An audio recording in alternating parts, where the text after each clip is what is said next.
si mes souvenirs sont bons, c'est parce qu'on a été sélectionné à la critique qu'on a eu un producteur. En fait. Oui. Ah, ça commençait bien.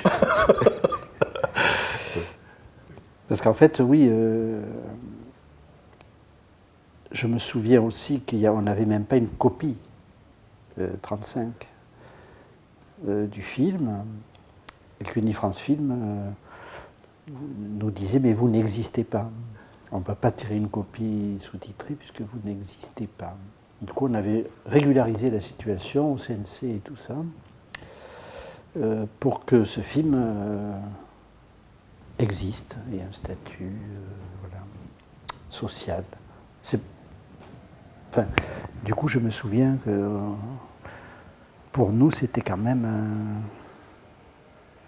un événement, en fait, parce que ça a permis au film d'exister. Je pense que si on avait, je ne sais pas ce qui se serait passé si on n'avait pas été à Cannes à l'époque. Oui, bien sûr, on serait resté dans la clandestinité. Quoi. Le film n'aurait jamais été vu. Bien sûr. Enfin, je pense. Surtout pas distribué aussi un petit peu après. Ouais, quoi. Ouais. Je me souviens effectivement de ce film virtuel. En tout cas, j'avais même apporté les copies en train. Enfin, ça continuait. C'est-à-dire que comment on l'a fabriqué, comment on l'a transporté aussi, quoi. C'est à peine si on avait un papier de presse pour. On avait vite fait faire un truc comme ça, juste pour. Oui, bien sûr. Pour que nous aussi on ait un papier. Pour prouver un petit peu que. Et d'ailleurs, il y a eu une contamination comme ça sur le côté de non-existence, en tout cas, par rapport à notre statut.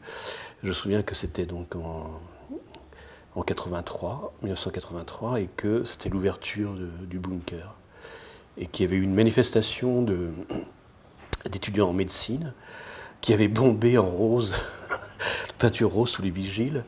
Et moi, je n'avais pas pu rentrer à la projection. Oui, d'accord. Parce que on demandait, mais qui vous êtes, vous? Alors, je dis, mais j'ai mon camarade, mon compagnon qui était à l'intérieur. Mais là aussi, c'était très étrange, quoi. Donc là, j'avais pas assisté à la projection, et je t'avais rejoint un petit peu après, lors de la discussion, ça, où le barrage de vigile s'était un petit peu dissous, et j'avais pu rentrer à cette projection. Et après, dans cette projection, il y avait quand même des gens qui ont... Notamment, ça a été très important pour toi par la suite, il y avait quand même le représentant japonais, c'était le premier festival de Tokyo, qui avait absolument voulu avoir le film, et tu étais allé le présenter à Tokyo. Oui, ça c'est un peu... Oui, bien sûr. Non, c'est quand même... C'était parce que... Et je me souviens que ce garçon qui avait sélectionné le film, quand il a demandé le film, oui, tout le monde lui disait, mais c'est pas un film, on a des vrais films français. Non, mais bien sûr, non, mais tu as raison.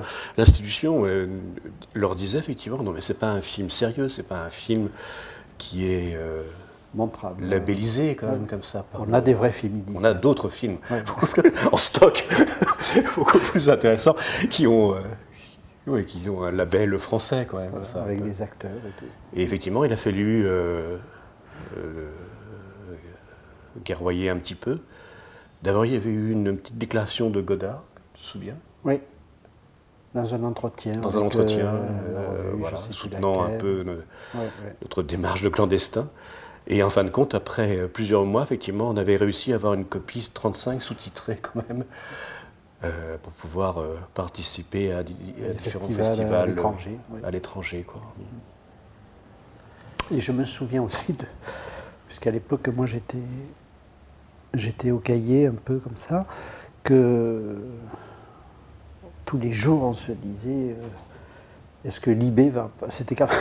L'IB c'était quand même le truc à l'époque qui faisait un peu voilà, si on n'était pas dans l'IB, le film n'existait pas.